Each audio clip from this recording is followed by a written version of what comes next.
सभी मित्रों को गुड मॉर्निंग। आप सभी का अपने चैनल के ऊपर स्वागत है। आप सब अच्छे होंगे और स्वस्थ होंगे। तो आज जो हम बात करेंगे वो जो कयास जो है मुस्लिम विधि में उसके ऊपर बात करेंगे। मुस्लिम विधि की एक क्लास चली हुई है और उसमें जो कयास जो है वो क्या होता है उसके बारे में हम चर्चा करेंगे आज।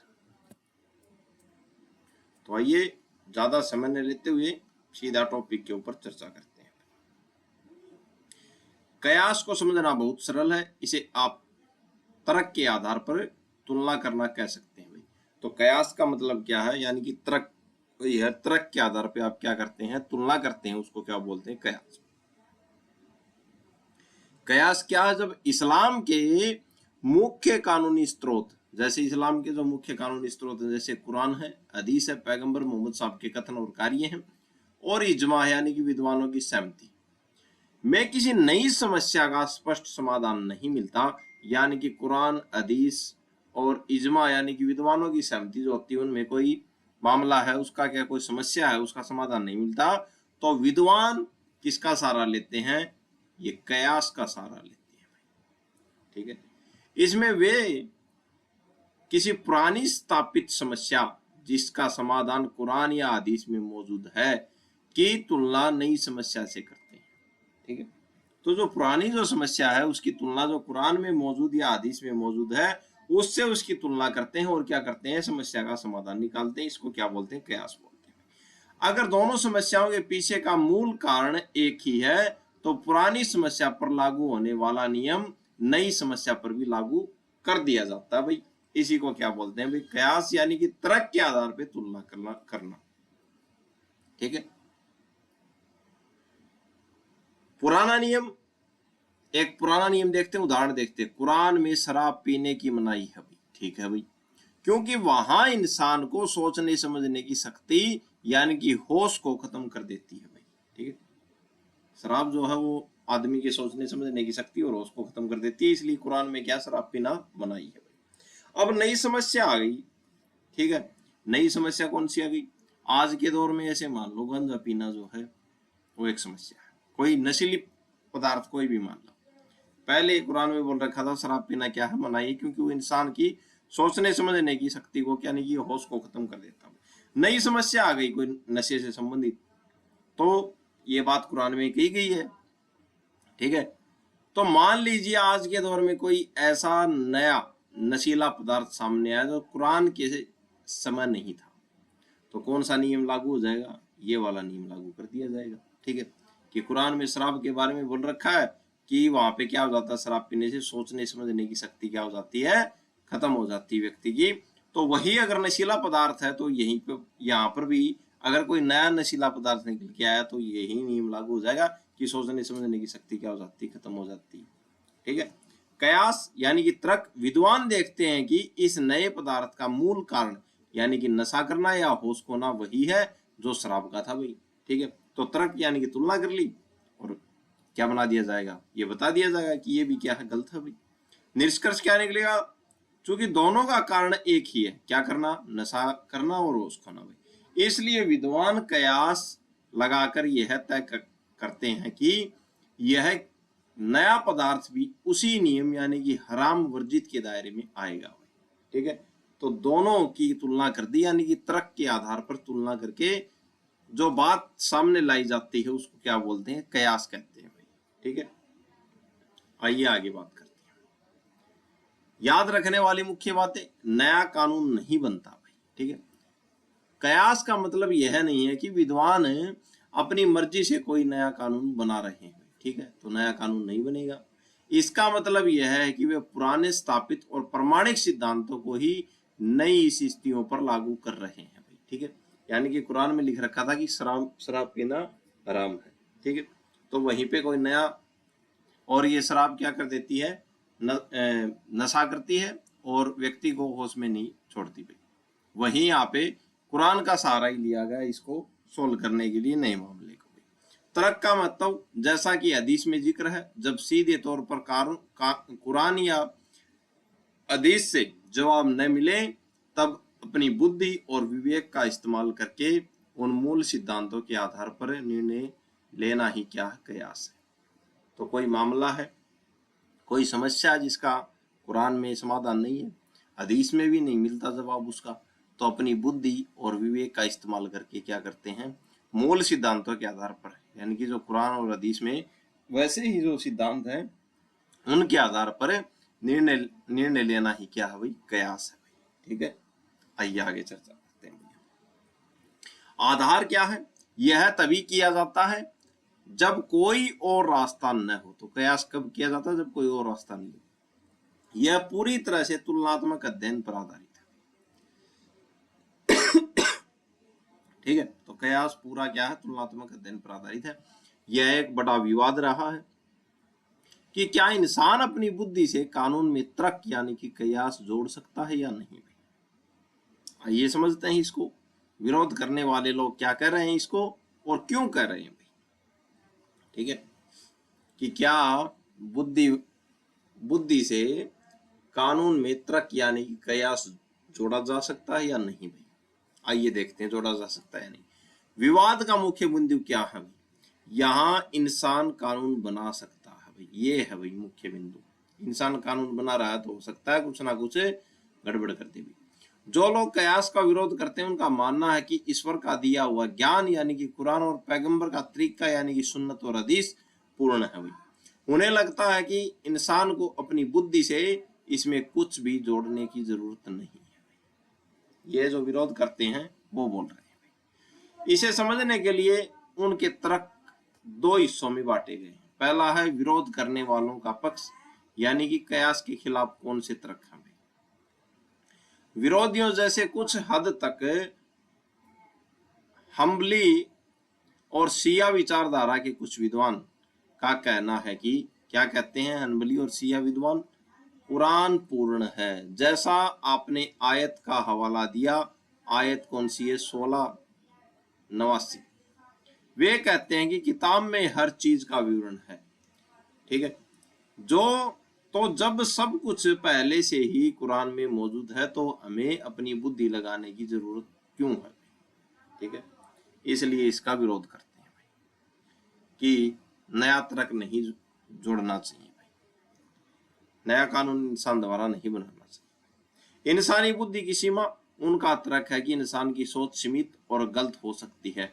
अगर हम अपनी राय को कानून का दर्जा देंगे तो हो सकता है कि हम ईश्वर की इच्छा से भटक जाएं भी, इसलिए विरोध करते हैं भाई। शिया विचारधारा क्या बोलती है भाई, शिया विचारधारा का दृष्टिकोण क्या है, ये जो कयास है इसके ऊपर। शिया संप्रदाय के अनुसार कानून की सही और अंतिम व्याख्या केवल इमाम ही कर सकता है भाई। ठीक है, क्योंकि उन्हें ईश्वरीय मार्गदर्शन प्राप्त है भाई। इसलिए आम इंसान का अपनी बुद्धि यानी कि कयास से फैसला देना उन्हें सही नहीं लगता। इसलिए शिया विचारधारा के लोग भी इसका क्या करते हैं, विरोध करते हैं। ठीक है, अब कयास को समर्थन देने वाले कौन है, कयास के पक्ष में कौन है, वो क्या बोलते हैं भैया, ये देखते हैं। जो लोग कयास का समर्थन करते हैं वे भी कुरान और हदीस को ही आधार बनाते हैं। उनका तर्क क्या है, वो क्या बोलते हैं, जिम्मेदारियां अनंत हैं। उनका कहना है कि जिम्मेदारियां अनंत हैं, आयतें सीमित हैं। ठीक है, दुनिया में हर दिन नई समस्या आती है, जैसे इंटरनेट, एआई, आधुनिक बैंकिंग हुई। ठीक है भाई, ये बात भी सही है। कुरान की आयतें सीमित हैं लेकिन समस्या क्या है, अनंत है। इसलिए पुराने सिद्धांतों के आधार पर नई स्थितियों के लिए तर्क यानी कि कयास निकलना जरूरी है भाई। ठीक है, इनका ये कहना है भाई जो कयास का समर्थन करते हैं। पैगंबर का निर्देश क्या है भाई, पैगंबर साहब का निर्देश, जो हदीस आपने लिखी है, पैगंबर साहब का मुआज को जवाब, वह इस बात का सबसे बड़ा सबूत है कि पैगंबर साहब ने खुद अपने शिष्यों को इजाजत दी थी कि अगर सीधे कुरान हदीस में जवाब नहीं मिले तो अपनी बुद्धि का उपयोग करो। ठीक है, तो पैगंबर साहब की जो क्या थी, निर्देश ये थे कि अगर आपको कुरान और हदीस में कोई जवाब नहीं मिले तो अपनी बुद्धि का इस्तेमाल करोगे। ठीक है, तो पैगंबर साहब की भी क्या है, कयास के समर्थन में थे भाई। ठीक है, अंधा कानून नहीं भाई। उनका कहना है कि कयास का मतलब अपनी मनमर्जी चलाना नहीं है, इसका मतलब है ईश्वर के दिए गए मूल सिद्धांतों को समझना और उन्हें आज की नई स्थितियों पर सही तरीके से लागू करना। ठीक है, तो पैगंबर साहब भी ये माने जाते हैं कि कयास के समर्थन में थे। ये बातें यहाँ पे कही। कयास का महत्व क्या है, इसे आप 3 सरल बिंदुओं से समझ। तो कयास का महत्व क्या है, जो तर्क जो उसका क्या महत्व है। अपनी बुद्धि से कोई तर्क निकाला जिस कोई समस्या का समाधान जो कुरान और हदीस में नहीं मिला, तो अपनी बुद्धि से क्या करें, तर्क निकाला। तो कयास का महत्व क्या है, कुरान को गहराई से समझने के लिए एक केस था, मोहकमात बनाम मुता सावित क्या है भाई, आइए देखते हैं भाई। ठीक है, जैसे आपने बताया कुरान में 2 तरह के वाक्य हैं भाई। ठीक है, पहला जो क्या है, मोहक मात भाई। मोहक मात क्या है, जो स्पष्ट है। मोहक मात का मतलब है कि जो स्पष्ट है। मोहक मात वर्षिज क्या है, मुता साविहित। ठीक है, तो मोहक मात क्या है, जो स्पष्ट है भाई। जैसे चोरी करना गलत है, तो ये कुरान में स्पष्ट है। ठीक है, मोहक मात है। अब मुता सावित क्या है भाई, जिनके गहरे या अनेक अर्थ हो सकते हैं उनको बोलते हैं मुतासावित। ठीक है, तो मोहक मात का तो सीधा मतलब है कि कुरान में स्पष्ट है, ये तो सीधा स्पष्ट है कि चोरी करना गलत है। लेकिन वो भी है जिन्हें गहरे या अनेक अर्थ हो सकते हैं भाई। ठीक है, जिनके अर्थ ही गहरे हैं। ये देखते हैं। अब समस्या यह आती है कि किसी मुता सावित वाक्य का अर्थ पूरी तरह से साफ न हो। ठीक है, तो इसके तो अर्थ ही गने हैं। ठीक है, अनेक अर्थ होते हैं, तो उसे आज की परिस्थितियों में कैसे लागू करें, यही क्या है, कयास का महत्व बढ़ जाता है। ठीक है, विद्वान अपनी बुद्धि और तर्क का उपयोग करके यह तय करते हैं कि उस वाक्य का सही कानूनी मतलब क्या निकलता है। यह एक अधिकार की तरह है जो विद्वानों को जटिल बातों को सुलझाने के लिए दिया जाता है। तो एक तो वो है जो सीधा सीधा स्पष्ट है, जैसे चोरी करना क्या है, एक तो वो वाक्य है कि सीधा सीधा स्पष्ट है कि चोरी करना गलत है भाई, तो ये तो सीधा होगा, चोरी करना गलत है। एक वो वाक्य है इसमें कुरान में, ठीक है, जो क्या है, जिनका अर्थ क्या है, अनेक निकलता है और गहरे हैं भाई वो। ठीक है, तो विद्वान क्या है, विद्वान जो है क्या करेंगे, इसको अपने विद्वान बुद्धि और तर्क का उपयोग करके, ठीक है, जो सही कानूनी मतलब होगा वो निकालेंगे। ठीक है, और यही क्या है, कयास का महत्व। ठीक है, आइए आगे चर्चा करते हैं। कुरान और हदीस की पूर्णता और निरंतरता। कुरान एक मार्गदर्शक पुस्तक है, लेकिन वह हर छोटी बड़ी आधुनिक समस्या जैसे आज की नई तकनीक या नए तरह के अपराध के बारे में विस्तार से बात नहीं करती है। ठीक है, कयास का लाभ क्या होगा, यह कुरान और हदीस के उद्देश्यों को पकड़ने का क्या है, जरिया है कि कुरान के क्या और उद्देश्य, हदीस के क्या उद्देश्य। उदाहरण देखते हैं, अगर कुरान कहता है कि अच्छी चीजें दान करो, तो विद्वान कयास लगाकर तय करते हैं कि आज के दौर में अच्छी चीजें क्या हो सकती हैं। शायद पैसा हो सकता है, शिक्षा हो सकता है, समय हो सकता है। इस तरह कयास के माध्यम से कुरान के सिद्धांत कभी पुराने नहीं पड़ते, वही ध्यान रखें। ठीक है, मैन की चेतावनी क्या है इसमें, सर हेनरी मैन, इनकी चेतावनी क्या है, ये देखते हैं क्या कहते हैं। यह उपयोगी भी है और खतरनाक भी है। क्या, कयास भाई। तो सर हेनरी मैन कहते हैं जो कयास जो है वो उपयोगी भी है और क्या है, खतरनाक भी है। खतरनाक तो क्यों है, जब लोग अपनी बुद्धि का इस्तेमाल करके उसका गलत अर्थ निकाल दें। और सही क्यों है कि आज के समय में जो समस्या आई है उसका तर्क सही निकाल के उसका सही समाधान कर दें, सही कानून बना दें। तो सर हेनरी मैन क्या बोलते हैं, हेनरी मैन ने एक बहुत गहरी बात कही है। ये क्या कही है, क्यों उपयोगी है भाई, क्योंकि यह कानून को जिंदा रखता है। क्या, कयास। यह पुराने कानूनों को समय के साथ चलने में क्या करता है, मदद करता है भाई। अब खतरनाक क्यों है कयास? क्योंकि अगर कोई व्यक्ति बिना बिना पर्याप्त ज्ञान के केवल अपनी मर्जी से गलत तर्क यानी कि तुलना लगाने लगे तो वह ईश्वर के असली कानून के अर्थ को क्या कर देगा? बदल सकता है। ठीक है, इसलिए क्या खतरनाक है। इसे ऐसे समझिए जैसे एक डॉक्टर के पास बीमारी का मूल सिद्धांत तो है, लेकिन हर मरीज का शरीर अलग अलग है। ठीक है, एक डॉक्टर के पास बीमारी का मूल सिद्धांत तो है, लेकिन क्या है? हर मरीज का शरीर अलग अलग है। एक अच्छा डॉक्टर वही है जो सिद्धांत का सही क्या करे? प्रयोग करे। ठीक है, सादृश्य लगाकर सही दवा दे। अगर वह अलग तर्क लगाएगा तो मरीज को नुकसान होगा भाई। ठीक है, ठीक वैसे ही कयास एक औजार है। इसे इस्तेमाल करने के लिए बहुत गहरे ज्ञान और सावधानी की जरूरत होती है भाई, ये ध्यान रखना बात। ठीक है, आगे बात करते हैं। गौण स्रोत क्या है? ये हमने कयास तक जो थे वो जो स्रोत जो थे वो देखिए। अब बात करते हैं गौण स्रोत। गौण स्रोत क्या है? इस्लामिक कानून में उफ यानी कि रिवाज को कैसे देखा जाता है? तो गौण स्रोत में पहला है रिवाज।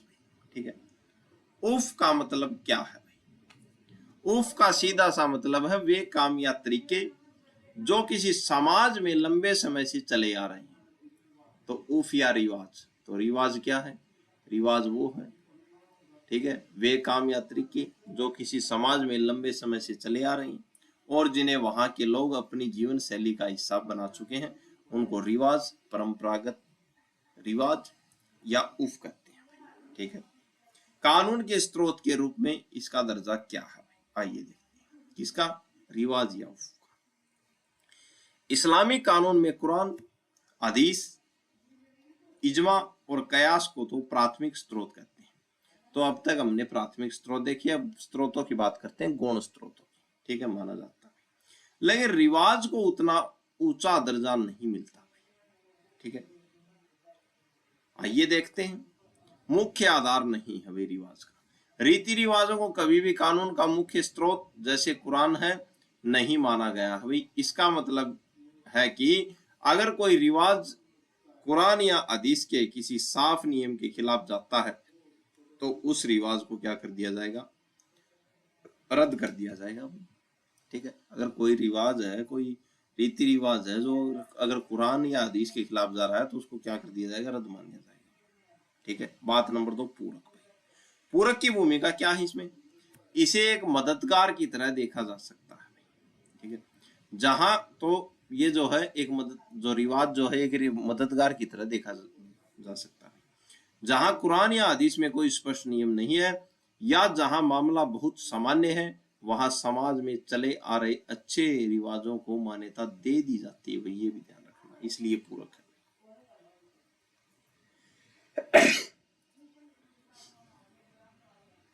अब्दुर रहीम का तर्क क्या है? अब्दुर रहीम का तर्क जो कोर्ट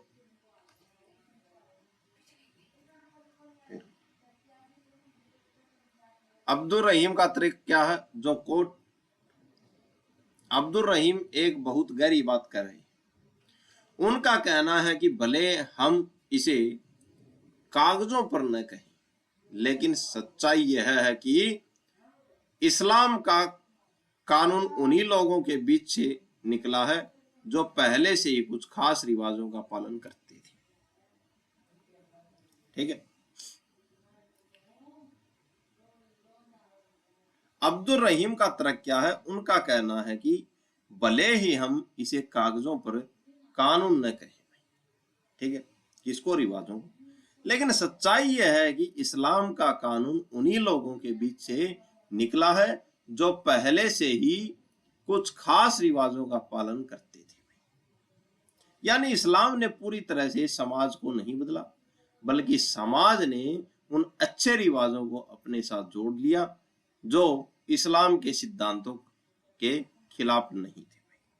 ठीक है, आइए आगे चर्चा करते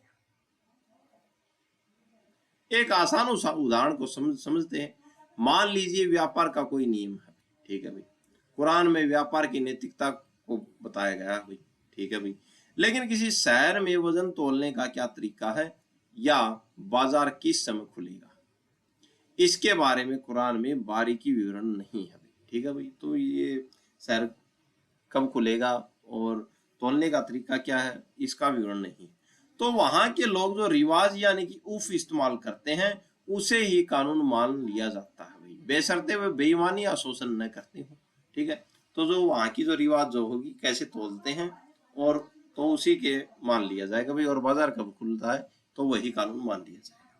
तो ये क्या है, सहायक है। कानून की किताब में एक अनकहा नियम होता है भाई। ठीक है, पैगंबर साहब की खामोशी का मतलब, आइए देखते हैं पैगंबर साहब की खामोशी का मतलब क्या था। इस्लाम में माना जाता है कि उस समय अरब में जो रीति रिवाज यानी कि उफ चल रहे थे, अगर पैगंबर साहब ने उन्हें साफ तौर पर मना नहीं किया तो इसका मतलब यह है कि उन्होंने उन्हें मौन स्वीकृति दी। तो पैगंबर साहब की खामोशी अगर किसी बात पर होती थी, किसी रिवाज पर होती थी, अगर वो मौन है तो उसको क्या मान लेते थे कि पैगंबर साहब ने मौन स्वीकृति दे दी। इसे ही कानूनी भाषा में खामोश सहमति कहते हैं। ठीक है, रिवाज और उफ यानी कि किसी बात के ऊपर कोई मामला था, उसमें अगर पैगंबर साहब खामोश है, नहीं बोल रहे कुछ भी, ठीक है, तो उसको खामोश सहमति मान ली जाती थी कि हाँ मौन स्वीकृति पैगंबर साहब ने दे दी है। उफ और इजमा का रिश्ता क्या है भाई? आपने जो हेदाई एक प्रमुख इस्लामिक कानूनी ग्रंथ है उसका जिक्र करते हैं अब। तो उफ और इजमा का रिश्ता क्या है आइए देखते हैं। हेदाई के अनुसार, हेदाई एक क्या है, कानूनी ग्रंथ है। अगर किसी मुद्दे पर कानून, हदीस या इजमा में कोई स्पष्ट जवाब नहीं मिलता तो समाज में चले आ रहे रिवाज को ही उस वक्त के लिए इजमा के बराबर दर्जा दिया जा सकता है। ये बात किसमें कही है, हेदाई में। ठीक है, अगर किसी मुद्दे पर यानी कि कुरान में, हदीस में, इजमा में कोई स्पष्ट जवाब ही नहीं मिल रहा किसी मुद्दे पर, तो समाज में चले आ रहे रिवाज या उफ को ही उस वक्त के लिए इजमा के बराबर दर्जा दिया जा सकता है। ठीक है, इसका मतलब है कि रिवाज उस समय यानी कि कानून का काम करता है जब बाकी स्रोत शांत हो भाई, ध्यान रखना भाई। तो बाकी अगर स्रोत शांत है तो रिवाज क्या है, कानून का क्या है, काम करता है। आइए आगे चर्चा करते हैं। रिवाज उफ कब कानून बन सकता है, शर्त देखते हैं। तो रिवाज और उफ कब कानून बन सकता है, रिवाज कब कानून बन सकता है, आइए देखते हैं। कुरान के खिलाफ नहीं हो, पहली बात तो ये है कि वो कुरान के खिलाफ नहीं हो, सबसे बड़ी शर्त यही है। अगर कोई रिवाज कुरान की किसी आयत या हदीस के स्पष्ट निर्देशों को काटती है तो उसे रद्द कर दिया जाएगा, चाहे वह कितना भी पुराना रिवाज क्यों ना हो। बात नंबर 1। दूसरी शर्त क्या है, व्यापक रूप से फैला हो। रिवाज का मतलब यह नहीं है कि गली मोहल्ले के लोग कुछ भी करने लगे, ठीक है, वह आम होना चाहिए, यानी पूरे समाज या उस विशेष इलाके के ज्यादातर लोग उसे सही मानकर उसका पालन करते हो, तब वो मान्य होगा, तब वो कानून बन जाता है। बात नंबर 3, पुराना होना जरूरी नहीं भाई। ऐसा नहीं है कि रिवाज को पैगंबर के समय से ही होना चाहिए। अगर कोई अच्छी परंपरा बाद में भी समाज में आई और उससे उसने जड़े जमा ली तो उसे भी माना जा सकता है। ठीक है, तो ये 3 आधार है। एक विरोधाभास यानी कि बड़ी बात क्या है, आपने, आइए देखते हैं विरोधाभास क्या है। रूढ़ी से अनुमोदित व्यवहार सादृश्य से बने नियमों के विरुद्ध होने पर भी मान्य होता है।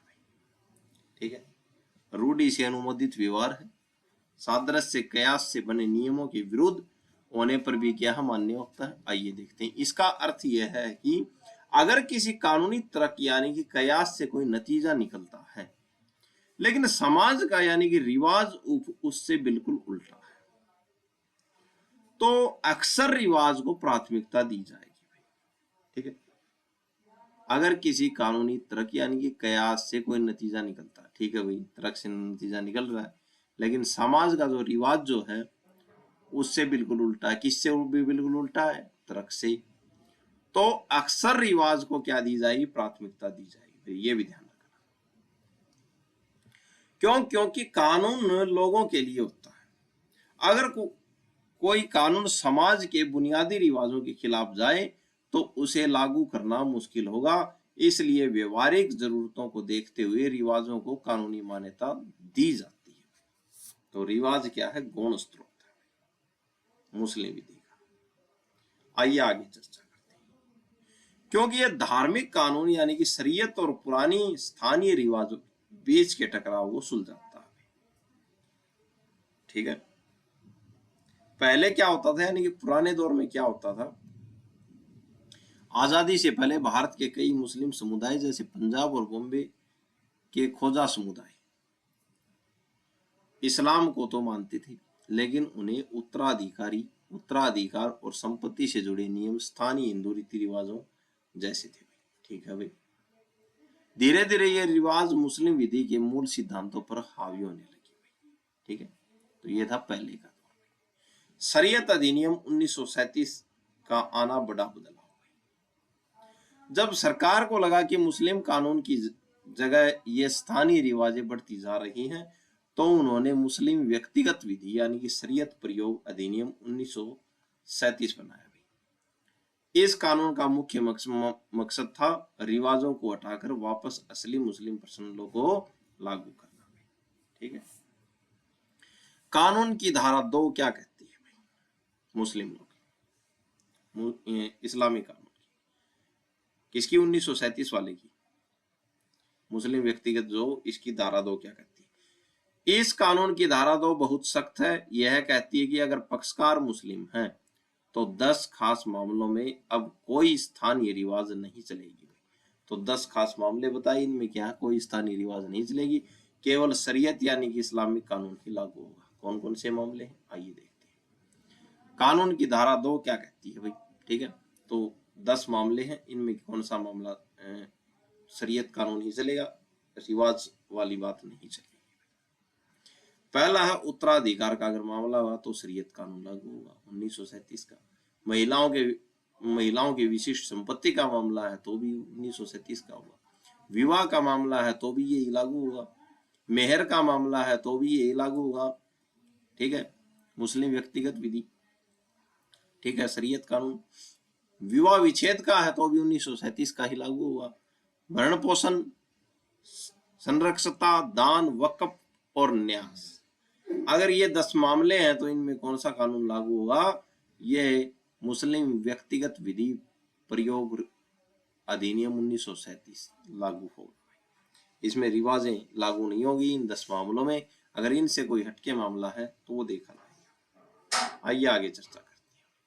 मोहम्मद असलम खां बनाम खलीलुर रहमान। तो मोहम्मद असलम बनाम खलीलुर रहमान के केस में कोर्ट ने एक बहुत ही बुनियादी सिद्धांत स्पष्ट किया। क्या बात कही थी इस केस में? कोर्ट ने यह कहा कि 1937 का शरीयत कानून सुप्रीम है। इस मामले में ये बात कही। पुराने रिवाजों का खात्मा। बहुत से मुस्लिम परिवारों में कुछ ऐसे स्थानीय रिवाज चल रहे थे जो शरीयत के नियमों के क्या थे? खिलाफ थे। कोर्ट ने साफ कर दिया कि यह कानून 1937 एक्ट उन सभी रिवाजों को रद्द करता है जिन्होंने शरीयत के नियमों की जगह ले ली थी। ठीक है। बात नंबर 2 क्या कही? न्यायालय का फैसला भी रिवाज को ही बचा सकता है। न्यायालय का फैसला भी रिवाज को नहीं बचा सकता। यह इस बात का सबसे महत्वपूर्ण हिस्सा है कि मान लीजिए पहले किसी मुकदमे में कोर्ट ने किसी स्थानीय रिवाज को सही मान लिया भाई। ठीक है भाई, मान लिया। अब कोर्ट कह रहा है कि सिर्फ इसीलिए कि किसी पुराने केस में किसी रिवाज को मान्यता मिल गई थी, इसका मतलब यह नहीं कि वह हमेशा के लिए सही हो गई। ठीक है। तो कोर्ट का फैसला भी रिवाज को क्या नहीं बचा नहीं सकता भाई। ठीक है। ये बात भी इस मामले में गई थी। अब क्या जरूरी है? अगर आप चाहते हैं कि कोई रिवाज कानून की तरह माना जाए तो वह सिर्फ कोर्ट के फैसले से नहीं चलेगा। वह रिवाज तभी मान्य होगा जब सरकार उसे किसी लिखित कानून का हिस्सा बना दे। अगर वह कानून में नहीं है तो शरीयत के सामने वह रिवाज क्या है भाई, शून्य माना जाएगा भाई, ध्यान रखना भाई, ठीक है। तो अब 1937 का जो है शरीयत कानून ही लागू माना जाता है। उदाहरण देखते हैं। कल्पना कीजिए किसी एक परिवार में परंपरा है, सॉरी, एक परिवार में क्या परंपरा है कि संपत्ति केवल बड़े बेटे को मिलेगी, जो शरीयत की विपरीत है। ये तो गलत है, लेकिन परंपरा बना दी तो ये शरीयत की विपरीत है। मान लीजिए 50 साल पहले किसी कोर्ट ने एक केस में उस परिवार के इस रिवाज को सही माना था। अब 1937 के इस कानून के बाद क्या होगा, वह 50 साल पुराना कोर्ट का फैसला अब काम नहीं आएगा, ठीक है। कोर्ट कहेगा कि शरीयत एक्ट 1937 आ गया है और यह कहता है कि उत्तराधिकार के मामले में केवल शरीयत लागू नहीं होगी, ठीक है। अब वह पुरानी रिवाज और उस पर आधारित पुराना कोर्ट का फैसला दोनों ही शरीयत के सामने बेअसर है भाई, मान्य नहीं होंगे भाई, ध्यान रखना, ठीक है। आगे चर्चा करते हैं। न्यायिक विनिश्चय, भाई ये क्या होता है भैया, ये देखते हैं। न्यायिक विनिश्चय का मतलब है अदालतों के पुराने फैसले ही कानून का आधार बनते हैं, ठीक। न्यायिक विनिश्चय यानी कि अदालतों के पुराने फैसले ही कानून का आधार बनते हैं। फैसला ही कानून है, ध्यान रखना, अदालतों के पुराने फैसले तो फैसला ही कानून है। ये देखते हैं, जब कोई मामला कोर्ट में जाता है और जज साहब उस पर कोई फैसला सुनाते हैं तो वे सिर्फ उस एक केस को नहीं सुलझाते बल्कि एक सिद्धांत भी तय करते हैं।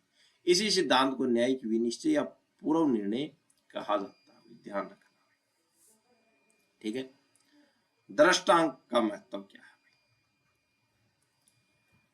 दृष्टांत का महत्व क्या है ये देखते हैं। अगर आज सुप्रीम कोर्ट या हाई कोर्ट किसी कानून की कोई विशेष व्याख्या कर देते हैं तो वह व्याख्या कानून का हिस्सा बन जाती है, ठीक है। भविष्य के लिए गाइड, भविष्य में जब भी वैसा ही कोई दूसरा मामला आएगा तो निचली अदालतें और खुद उस अदालत को भी उन पुराने फैसलों को दृष्टांत के तौर पर मानना होगा, ठीक है। अनुसरण करना, निचली अदालतें अपने से ऊपर की अदालतों जैसे हाई कोर्ट या सुप्रीम कोर्ट के फैसलों को बदलने का साहस नहीं कर सकती, उन्हें उनका अनुसरण करना ही पड़ता है, ठीक है। ये बात भी ध्यान रखना। कानून के स्रोत के मुख्य रूप में क्यों है भैया, आइए देखते हैं। कानून के स्रोत के रूप में क्यों, कौन सा, शरीयत कानून। जैसा कि आपने लिखा, ये फैसले सिर्फ सबूत नहीं कि कानून क्या है बल्कि ये खुद कानून के स्रोत हैं। तो ये क्या है, जो फैसले जो होते हैं ये कानून के स्रोत हैं खुद। क्यों, क्योंकि कभी कभी संसद द्वारा बनाए गए कानून अस्पष्ट होते हैं। जब जज अपनी समझ से कानून को स्पष्ट करते हैं, जजों द्वारा दी गई यह स्पष्टता ही आगे चलकर क्या है, कानून का रूप ले लेती है। तो ये क्या है, कानून के स्रोत है। एक आसान उदाहरण देखते हैं। मान लीजिए किसी पुराने केस में सुप्रीम कोर्ट ने यह तय कर दिया कि इंटरनेट का इस्तेमाल करना हर इंसान का मौलिक अधिकार है। अब भविष्य में अगर किसी और व्यक्ति के इंटरनेट का अधिकार छीना जाता है तो वह वकील उस पुराने सुप्रीम कोर्ट के फैसले को जज साहब के सामने रखेगा कि जज साहब इस मामले में ये बात कही गई थी। अब जज साहब को उस पुराने फैसले को मानना ही होगा क्योंकि वह कानून बन चुका है, ठीक है। आइए आगे चर्चा करते हैं। विधायन का मतलब क्या है भाई, इसमें विधायन का सीधा सा मतलब है संसद द्वारा बनाया गया कानून। शुरू में मुस्लिम विधि के मुख्य स्रोत कुरान, हदीस और इजमा थे, लेकिन जैसे जैसे समाज बदला, अंग्रेजों के समय से लेकर आज तक की सरकार ने कई लिखित कानून बनाए। इन कानूनों का मकसद था मुस्लिम विधि में जो चीजें पुरानी हो गई हैं उन्हें आधुनिक जरूरतों के हिसाब से बदलना या सुधारना। इनको बोलते हैं विधायन, ठीक है। ये कानून क्या काम करते हैं, आपने जो सूची बनाई जैसे शरीयत एक्ट, वक्फ एक्ट, मुस्लिम विवाह विच्छेद अधिनियम, ये कानून मुस्लिम विधि के 3 मुख्य क्या है काम करते हैं। प्रभावित करना भाई पहला तो ये कानून यह तय करते हैं कि समाज को कैसे चलना है, जैसे ब्याज का मामला या धर्म की स्वतंत्रता। ठीक है, तो कानून क्या करते हैं, एक तो ये बताते हैं कि समाज को कैसे चलना होगा। अनुपूरित करना भाई, ठीक है, जहां मुस्लिम विधि के पुराने नियम अधूरे थे या जहां स्पष्ट जानकारी नहीं थी, वहां ये कानून अतिरिक्त नियम जोड़कर उस कमी को पूरा करते हैं। ठीक है, संशोधित करना, जहां पुरानी रूढ़ियां या नियम आज के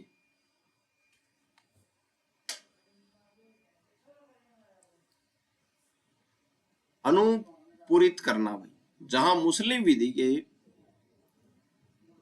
पुराने नियम अधूरे थे या जहां स्पष्ट जानकारी नहीं थी भाई, वहां ये कानून अतिरिक्त नियम जोड़कर उस कमी को पूरा करते हैं। ठीक है, संशोधित करना, जहां पुरानी रूढ़ियां या नियम आज के समय में गलत लग रहे थे, वहां इन कानूनों ने उन्हें बदलकर एक नया और सही रास्ता दिखाया।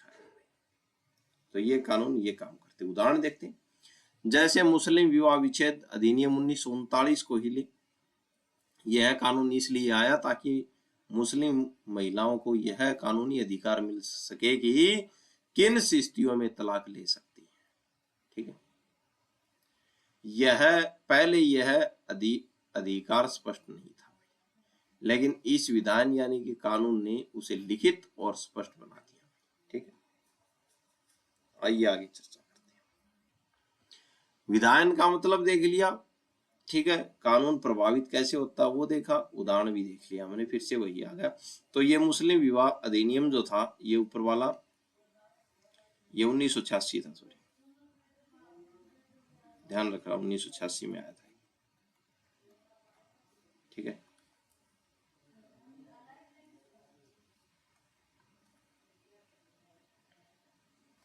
ये यहाँ पे गलत लिखा हुआ है, 1986 का है। आइए आगे चर्चा करते हैं। न्याय, साम्य और सद्विवेक क्या होता है भाई?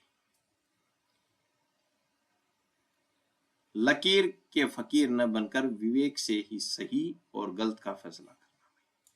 कानून की लकीर के फकीर न बनकर विवेक से सही और गलत का फैसला करना क्या है भाई? न्याय। आइए देखते हैं क्या। इस्तिहसाना, इस्तिहसान क्या है? पहली बात तो ये आती, कई बार प्रश्न पूछ लेते हैं सीधा, इस्तिहसान क्या है? आइए देखते हैं। अबू अनफी, अनफी शाखा के संस्थापक थे। संस्थापक ने एक बहुत ही व्यवहारिक बात कही भाई। उन्होंने कहा कि कभी कभी कयास यानी कि तर्क से निकाला गया नियम बहुत कठोर हो सकता है या आज की परिस्थिति में बिल्कुल सही नहीं बैठता। ठीक है, तो ये बोलते कौन? अबू अनफी, जो अनफी शाखा के संस्थापक थे। ऐसी स्थिति में क्या होगा? ऐसी स्थिति में एक न्यायाधीश के पास यह अधिकार होना चाहिए। कौन सा अधिकार होना चाहिए? ठीक है, कि अबू हनीफा बोलते हैं कि तर्क जो है कई बार ऐसा कठोर नियम बन जाता है जो आज की परिस्थिति पर बिल्कुल सही नहीं बैठता। तो क्या होना चाहिए? तो एक न्यायाधीश के पास यह अधिकार होना चाहिए कि वह कयास के कठोर नियम को छोड़कर, कयास का कठोर नियम का छोड़कर खुद का विवेक यानी कि विवेक का इस्तेमाल करे। इसी को इस्लामी कानून में क्या कहते हैं भाई? इस्तिहसान कहते हैं। न्यायाधीश द्वारा खुद के दिमाग का, खुद के विवेक का इस्तेमाल करके दिया गया फैसला ही क्या है? खुद का दिमाग का, खुद का विवेक का इस्तेमाल किया गया वो ही क्या है? इस्तिहसान है। ठीक है, उदाहरण देखते। मान लीजिए कानून कहता है कि एक निश्चित तरीके से ही अनुबंध यानी कि कॉन्ट्रैक्ट होना चाहिए भाई। ठीक है भाई, लेकिन अगर उस तरीके को अपनाने से किसी गरीब का बहुत बड़ा नुकसान हो रहा है तो इस्तिहसान कहता है भाई। क्या कहता है? कि न्याय के लिए उस कठोर नियम को थोड़ा लचीला बनाया जाए भाई। ये बात इस्तिहसान कहता है। यानी कि जो कौन है जज साहब अपने खुद के विवेक का इस्तेमाल करके ये बोल सकते हैं कि थोड़ा इसको नियम को लचीला बनाया जाए। प्रीवी ये काउंसली का अवलोकन, यानी कि हमीरा बीबी बनाम जुबेदा बीबी, भाई इस केस में क्या बात कही थी भाई? तो इस केस में प्रीवी जो अदालत जो थी, जो उस समय भारत की सर्वोच्च अदालत थी, ने एक बहुत बड़ा सच स्वीकार किया। उन्होंने कहा कि तुलना इंग्लैंड की चांसरी कोर्ट हमेशा से अपने साम्य के सिद्धांतों के लिए जानी जाती है। वहां कानून के साथ साथ इंसानियत को प्राथमिकता दी जाती है। ये बात कही थी वो इस केस में, हमीरा बीबी बनाम जुबेदा बीबी के केस में। ठीक है, कि इंग्लैंड की जो कोर्ट है वो किसके लिए जानी जाती है? अपने खुद के विवेक के लिए जानी जाती है, जहां कानून के साथ साथ इंसानियत को प्राथमिकता दी जाती है। कोर्ट ने माना कि मुस्लिम कानून भी कोई अलग नहीं है। ठीक है, उसके ग्रंथों में भी काजी यानी कि न्यायाधीश को यह साफ निर्देश दिए गए हैं कि अगर कहीं पर कोई कानूनी नियम स्पष्ट न हो, नियम बिल्कुल सख्त हो, तो वह न्याय, ईमानदारी और अंतरात्मा की आवाज का फैसला करे, यानी कि खुद के विवेक का फैसला करे। ठीक है, आइए आगे चर्चा करते हैं। इसका महत्व क्या है? इसका महत्व यह है कि यह न्याय व्यवस्था को मशीनी होने से बचाता है। ठीक है, तो ये जो इस्तीहसान जो है ये क्या है कि न्याय व्यवस्था को मशीनी होने से बचाता है। कयास यह एक तर्क पर चलता है। इस्तीहसान यह भलाई और सद्विवेक पर चलता है, ध्यान रखना। ठीक है, तो खुद का दिमाग होगा तो क्या होगा, खुद के विवेक से अगर इस्तेमाल होगा तो क्या होगा, मशीनी होने से बचेगा। जब कानून के पन्नों में लिखी बातें किसी का शोषण करने लगे या न्याय न दे पाए, तब यह सिद्धांत एक सुरक्षा कवच की तरह काम करता है। ठीक है, यह न्यायाधीश को यह शक्ति देता है कि वह कानून के अक्षर से ऊपर उठकर उसके उद्देश्य को समझे और क्या करें, फैसला करें। इस्तीहसान का असली मतलब है, जैसा आपने लिखा है, इसका शाब्दिक अर्थ है समर्थन या पसंदीदा। अबू हनफी ने इसे एक सेफ्टी वॉल की तरह इस्तेमाल किया। इसका तर्क है, कभी कभी कानून का सख्त नियम यानी कि कयास लागू होने से न्याय नहीं होता बल्कि परेशानी बढ़ती है। ठीक है, समाधान, जब जज साहब को यह छूट दी गई है कि वह कयास यानी कि तर्क को छोड़कर उस नियम को चुने जो उस स्थिति को सबसे ज्यादा न्यायपूर्ण और व्यवहारिक हो सके भाई। ठीक है, कि उस स्थिति को चुने कि सबसे ज्यादा न्यायपूर्ण हो और व्यवहारिक हो। आलोचना क्या है अब इसकी? कुछ लोगों ने इसका विरोध किया, किसका? इस्तीहसान का। कुछ लोगों ने इसका विरोध यह कहकर किया कि यह कुरान और हदीस के दायरे से बाहर जाकर इंसान को अपनी मर्जी चलाने की छूट देता है। ठीक है, नए सिद्धांत का आविष्कार, इस्तिसलाह और इस्तिदलाल, ये क्या है? तो नए सिद्धांतों का आविष्कार हुआ, इस्तिसलाह और इस्तिदलाल। जब इस्तीहसान पर सवाल उठे तो अन्य विद्वानों ने और भी बेहतर जो तरीके हैं वो ढूंढे भाई। कौन कौन से ढूंढे? इस्तिसलाह, लौकिक। इस्तिसलाह को क्या बोलते हैं? लौकिक। इमाम मलिक ने कहा कि अगर कोई नियम कठिन लगे तो किसी भी तर्क यानी कि कयास के बजाय जनहित को देखा जाए भाई। ठीक है, जनहित को देखा जाए भाई। अगर क्या है, कोई भी नियम क्या लगे, कठोर लगे, तो जो काम लोगों की भलाई में हो वही क्या है, कानून है भाई। इसको बोलते हैं इस्तिसलाह। इस्तिदलाल क्या है? विधि शास्त्रीय तर्क। यह एक विशेष तार्किक तरीका है जिससे यह पता लगाया जाता है कि कोई नया नियम किस हद तक कुरान और सुन्नत के साथ मेल खाता है। इसको बोलते हैं इस्तिदलाल। तो ये एक विशेष तार्किक तर्क है जिससे यह पता लगाया जाता है कि कोई कोई नया नियम किस हद तक कुरान और सुन्नत की के साथ क्या खाता है, मेल खाता है। ठीक है, आइए आगे चर्चा करते हैं। इन तीनों का महत्व, विधि शास्त्रीय साम्य का काल। तो इनका महत्व देखते हैं क्या है तीनों का। इस्तिहसना, इस्तिसला और इस्तिदला, इन तीनों के आने से मुस्लिम विधि अंधे कानून से निकलकर जीते जागते कानून में बदल गई। इसने मुस्लिम विधि को बहुत उदार और आधुनिक बना दिया। ठीक है, अमीर अली का महत्वपूर्ण कथन क्या है? न्यायाधीश की भूमिका के बारे में बोलते हैं अमीर अली क्या बोलते हैं। अमीर अली ने बहुत ही व्यवहारिक बात कही है। जहां भी विद्वानों के बीच मतभेद हो, वहां न्यायाधीश को मजबूत नहीं होना चाहिए, मजबूर नहीं होना चाहिए। ठीक है, तो अमीर अली बोलते हैं कि जहां भी विद्वानों के बीच मतभेद हो, वहां न्यायाधीश को मजबूर नहीं होना चाहिए कि वह कौन सा रास्ता चुने। उसे साम्य यानी इंसाफ और भलाई वाले रास्ते को चुनना चाहिए। ये बोलते हैं अमीर अली। शिया समुदाय की कानूनी विचारधारा क्या है? सुन्नी विचारधारा से कुछ मायनों में अलग है। शिया समुदाय की कानूनी विचारधारा, इसे समझना बहुत क्या है, दिलचस्प। ये देखते हैं मुख्य स्रोत। शिया विचारधारा में कानून के मुख्य स्रोत ये हैं भी, कौन से हैं? कुरान। तो शिया जो विचारधारा जो है, कानूनी विचारधारा, उसके मुख्य स्रोत क्या है? पहला है कुरान, इसे सब लोग सर्वोच्च मानते हैं। ठीक है भाई, शिया में। दूसरा बताया इन्होंने हदीस।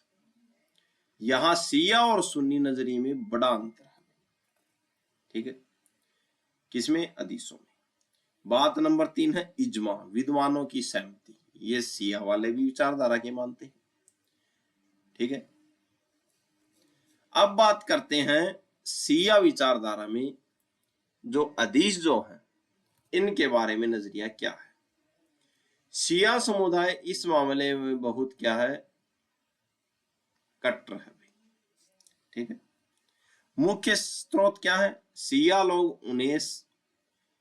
लोग केवल उन्हीं हदीसों को सही यानी प्रमाणिक मानते हैं जो या तो खुद पैगंबर साहब से आई हो या उनके वंशजों यानी कि इमामों से आई हो। तो शिया संप्रदाय वाले, शिया विचारधारा वाले हदीस उसी को मानते हैं, उसी हदीस को क्या मानते हैं? सही मानते हैं, कानूनी मानते हैं, प्रमाणिक मानते हैं, जो या तो पैगंबर मोहम्मद साहब से आई हो या उनके जो वंशज जो इमाम जो है उनसे आई हो। वजह, क्योंकि वह केवल इमामों के जरिए आई बातों पर भरोसा करते हैं, इसीलिए उनके पास हदीसों की कुल संख्या सुन्नियों के मुकाबले कम है।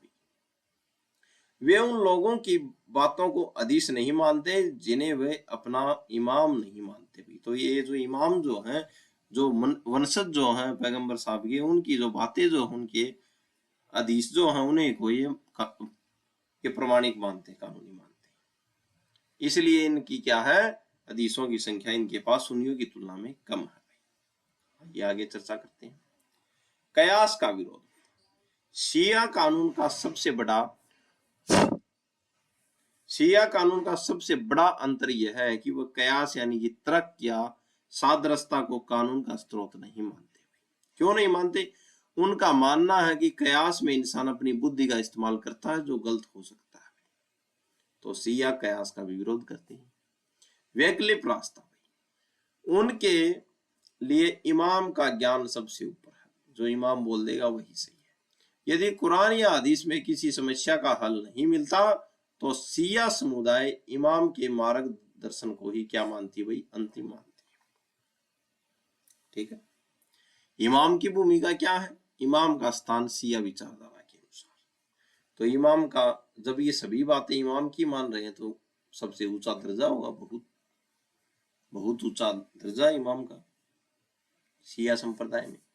इमाम की मौजूदगी भाई, जब इमाम मौजूद हो तो किसी भी आम इंसान को तर्क यानी कि तर्क साम्य या अपनी राय लगाने की जरूरत नहीं होती। पहली बात तो यह है, जब इमाम मौजूद हो वहां पे तो कौन लगाएंगे? कोई भी आम इंसान तर्क नहीं लगाएगा। ठीक है, अपनी राय नहीं देगा।